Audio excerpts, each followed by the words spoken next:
এই রেসিপিটা যতবারই খাই না কেন খেয়ে যেন মন ভরে না, এতটাই ভালো লাগে আমার কাছে। নমস্কার, আমার এই ছোট্ট চ্যানেলে আপনাদের সবাইকে স্বাগতম। আমি আজকে 1 কাপ দুধ আর 2টো ডিম দিয়ে আপনাদের দারুণ স্বাদের একটা রেসিপি করে দেখাবো। আশা করি এই রেসিপিটা দেখার পর আপনাদের ভালো লাগবে। তো রেসিপিটা করার জন্য একটা মিক্সিং বলে নিয়ে নিলাম 1 কাপ দুধ, আর দুধের মধ্যে দিয়ে দিলাম 2টো ডিম, আর দিয়ে দিচ্ছি হাফ কাপের একটুখানি কম চিনি। চিনি কিন্তু বন্ধুরা আপনারা কম বেশি করে নিতে পারবেন। আর দিয়ে দিলাম 1 চিমটি পরিমাণে নুন। এবারে সব কিছু দিয়ে খুব ভালো করে মিশিয়ে নিতে হবে। যতক্ষণ না এই চিনিটা ভালো করে গলে যাচ্ছে ততক্ষণ কিন্তু মেশাতে হবে। দেখুন সব কিছু কিন্তু আমি খুব ভালো করে মিশিয়ে নিয়েছি, আর চিনিও কিন্তু খুব ভালোভাবে গলে গেছে। এখন আমি এর মধ্যে দিয়ে দিচ্ছি 2-3 চামচ সাদা তেল। এবারে তেলটাও এই দুধের সঙ্গে ভালো করে মিশিয়ে নিতে হবে। দেখুন তেলও কিন্তু আমি খুব ভালো করে মিশিয়ে নিয়েছি। এখন আমি এর মধ্যে দিয়ে দিচ্ছি 2 কাপ ময়দা। 2 কাপ ময়দা আমি দিয়ে দিলাম। এবারে খুব ভালো করে মিশিয়ে নিতে হবে।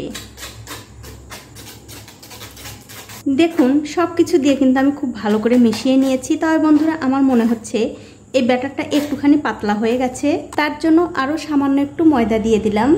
সাথে দিয়ে দেবো একটু বেকিং পাউডার আর সামান্য একটু বেকিং সোডা। সবশেষে দিয়ে দিচ্ছি একটু ভ্যানিলা এসেন্স। ভ্যানিলা এসেন্স দিলে কি হবে, এই যে ডিমের যে একটা কাঁচা গন্ধ আছে সেটা থাকবে না। তবে আপনাদের ঘরে যদি ভ্যানিলা এসেন্স না থাকে সেক্ষেত্রে আপনারা কিন্তু একটু লেবুর রস দিতে পারেন। এবার আমি সব কিছু দিয়ে আবারও খুব ভালো করে ফেটিয়ে নেব। দেখুন সব কিছু দিয়ে কিন্তু আমি খুব ভালো করে ফেটিয়ে নিয়েছি। এই ব্যাটারটা কিন্তু একদম রেডি হয়ে গেছে। আর এই ব্যাটারটা কিন্তু বন্ধুরা ঠিক এরকম ঘনত্বে রাখতে হবে, এর চেয়ে বেশি পাতলা করলে কিন্তু হবে না। এখন দেখতে পাচ্ছেন একটা কড়াইতে আমি তেল গরম করতে দিয়েছি। তেলটা যখন ভালো করে গরম হয়ে যাবে তখন গ্যাসের ফ্লেমটা লো টু মিডিয়ামে দিয়ে এই যে এখান থেকে একটু একটু করে ব্যাটার হাতায় করে নিয়ে এই তেলের মধ্যে দিয়ে দিতে হবে। তবে বন্ধুরা খুব একটা কিন্তু বেশি বড় বড় করে দেওয়া যাবে না, একটু ছোট করেই দেবেন, তাহলে ভেতরে কাঁচা থাকবে না। এবারে আমি উপর দিয়ে একটু তেল ছড়িয়ে দিচ্ছি যাতে উপরটাও ভালোভাবে ফুলতে পারে। আর এটা কিন্তু আপনাদের কিছুই করতে হবে না, একা একাই ফুলে উঠবে। দেখুন কত সুন্দরভাবে ফুলে উঠলো। কিছুক্ষণ পর যখন দেখবেন একদিকটা লাল হয়ে গেছে তখন অন্য দিকটা উল্টে দিতে হবে। আর এরকম করে উল্টে পাল্টে 2 দিকটাই ভালো করে ভেজে নিতে হবে। দেখুন এটা কিন্তু আমি খুব ভালো করে ভেজে নিয়েছি, এটা হয়ে গেছে। এবারে তেল থেকে খুব ভালো করে তেল ছড়িয়ে তুলে নেব। আর বন্ধুরা অবশ্যই আপনারা একদিন হলেও বাড়িতে বানিয়ে খেয়ে দেখতে পারেন, খেতে কিন্তু ভীষণ ভালো হয়। আর খেতে খেতে কখন শেষ হয়ে যাবে আপনারা বুঝতেও পারবেন না। আমি আরও একটা দিয়ে দিলাম, এটারও উপর দিয়ে তেল ছড়িয়ে দিব যাতে এটাও ভালোভাবে ফুলে উঠতে পারে। দেখুন এটাও কিন্তু কত সুন্দরভাবে ফুলে উঠলো।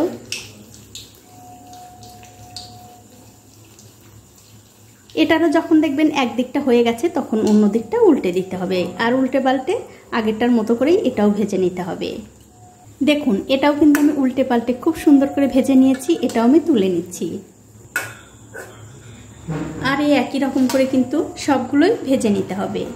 এখন আমি আপনাদের একটা ভেঙেও দেখাচ্ছি ভেতরটা কেমন হচ্ছে। দেখুন একদম কিন্তু নরম তুলতুলে।